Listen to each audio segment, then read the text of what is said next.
Good evening, all. I'm presenting on how to measure a tumor using ultrasound.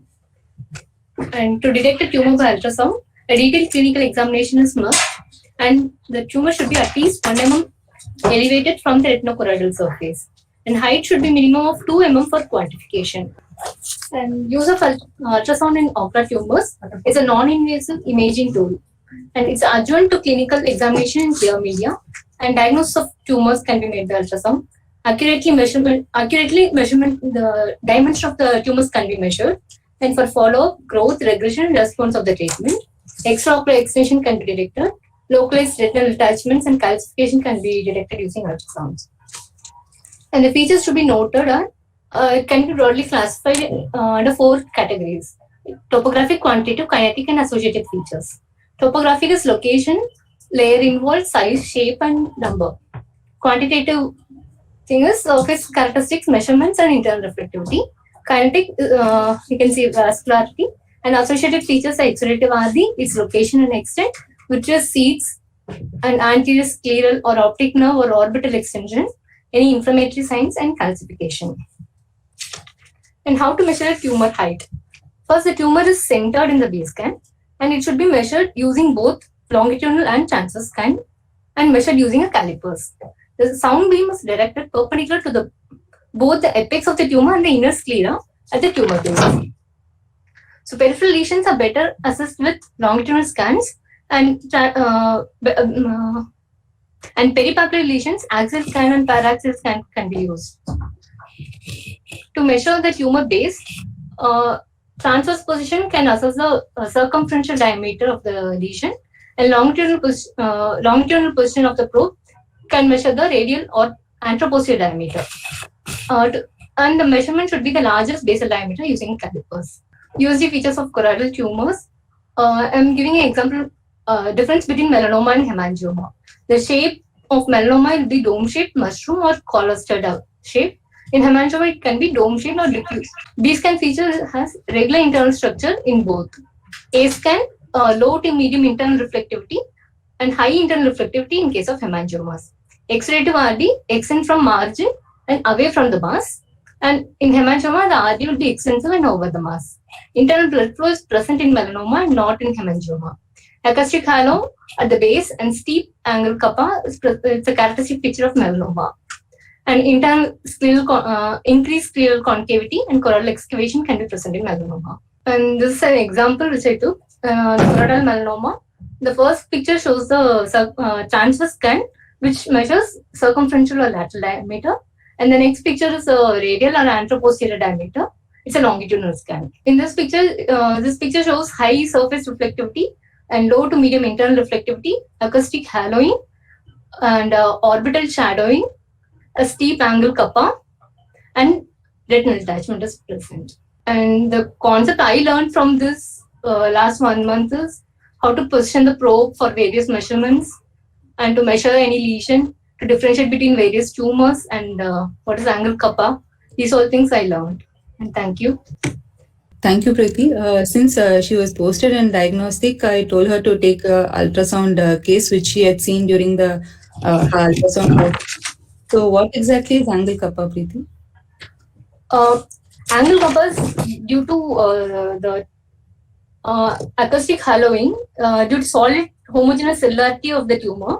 There's a sound attenuation, and this causes a steep decline in the A-scan spike. So that is called angle kappa. So what are the other features you will look for? We'll look for high surface reflectivity and low to medium internal reflectivity, and choroidal excavation can be seen, and orbital shadowing. GSC ma'am is there. You want to tell about ultrasound in ocular tumors, what you have to look for, and how you will follow up the case of tumors, ma'am, based on the ultrasound? When you do ultrasound in ocular tumors, first and foremost thing is you must do an A scan also, always. You cannot do only a B scan, but nowadays in all our machines we have both the A scan spikes also coming. So now, like when we classify it as pediatric tumors and adult tumors, in pediatric tumors, what we should be seeing is very commonest being retinoblastoma, And we do have the other tumors as well, but retinoblastoma being more common, we do not want to miss any calcification in them. So always look for calcification. And apart from that, what we also have to see is, like, if it's a little bigger child, see, assume if it is somewhere around 4 years, 5 years, like that, those kind of children are sometimes they may present with retinoblastoma which may not be which may not have calcification. So that type in which we don't have is diffuse infiltrative retinoblastoma. So this is one thing which we do for intraocular tumors in the posterior segment, apart from the other tumors which we have. And then next is in the adults, what we get to see is the choroidal melanomas.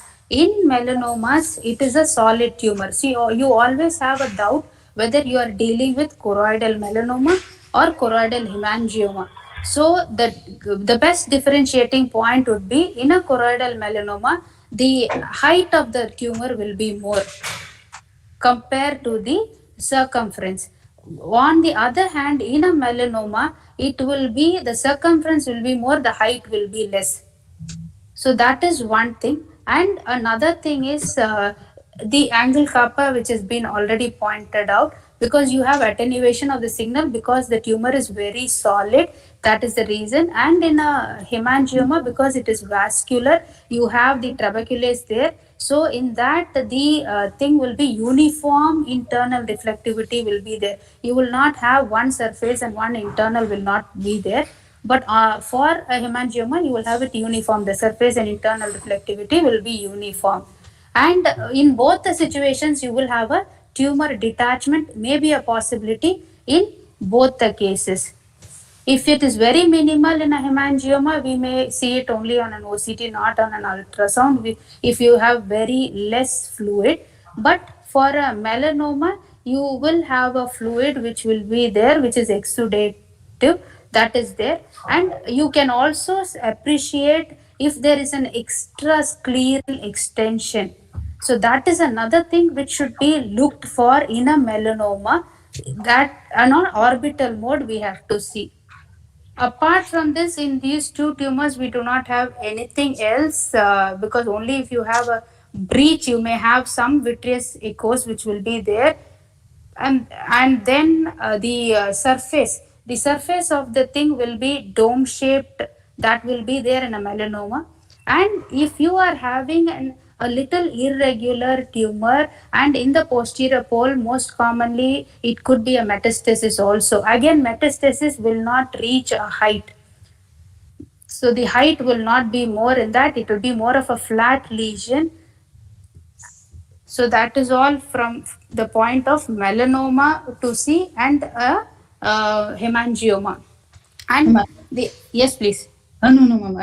In follow-up scans, other than the measurements, what else we have to look for to see whether there is response to treatment and how it is responding? See, now in a melanoma, what we usually do is, you will not get a shrinkage of the size, or you will not get that. So what we are looking at is increase in size. We do not want an increase in the dimensions of what we have already recorded. So if there is an increase, then we know that this tumor is not responding, and then we will have to treat it with other modes of treatment. What we do, that is what we have to do. So most important is dimension, and if there is an increase in the fluid, if there is a subretinal fluid which means that is exuding, that also. And apart from that, as I told you, if there is any scleral component is also another thing which we have to look for. In terms of this one, if we are doing melanoma, very rarely for retinoblastoma, we will ask for ultrasound, because usually in retinoblastoma, what we usually don't do is, we don't allow it to go from our visibility. We always keep it so that we can clinically see the tumor. We will not go by the imagings for ultrasound. We don't do that in retinoblastoma.